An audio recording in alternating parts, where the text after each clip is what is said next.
the girl them flick up, I miss a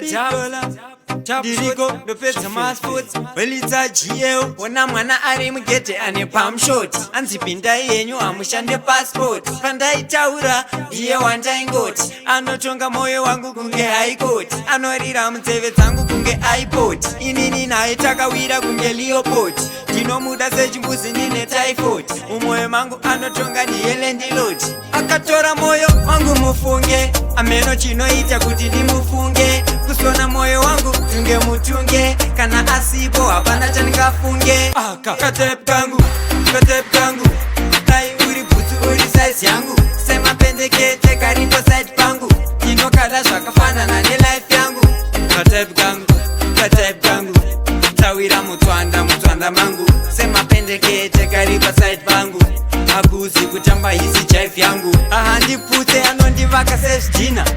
maskati ndomutengera dhina anondinaisa nerudo kana kuchipfuna handina kumuluza ndakamuhwina zvaari zvinoda gore ndizvitsanangure kayelobhoni asi black senengure tinenge njanji naye amutipatsanure kunge ashanati gonzi tabva kure akanakwa nemujoma ndikanakwa naye chibhatani chinonzi lavhu bebhi chibaye muteki ndopinda nembomhanya naye ngirozi ndiyo yega yakafanana naye ahandidire kuti ndiri popula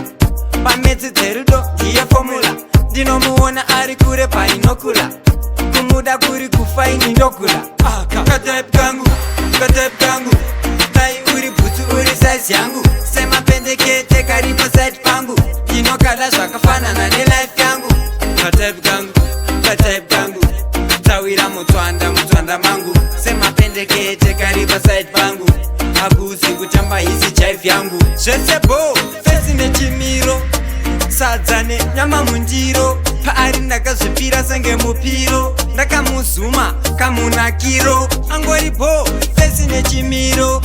sadza nenyama mundiro paari ndakazvipira senge mupiro ndakamuzuma kamunakiro ona mwana ari mugete ane palm shot anzi pindai yenyu amushande passport pandaitaura iye wandaingoti anotonga moyo wangu kunge high court anorira munzeve dzangu kunge iPod inini naye takawira kunge Leopard ndinomuda sechimbuzi nine typhoid mumwoyo mangu anotonga ndiye landlord akatora moyo wangu mufunge ameno chinoita kuti ndimufunge kusona moyo wangu tunge mutunge kana asipo hapana chandingafunge katep kangu dai uri bhutsu uri size yangu semapendekete karipo side pangu inokada zvakafanana nelife yangu yaman big up team full child your boss Gaga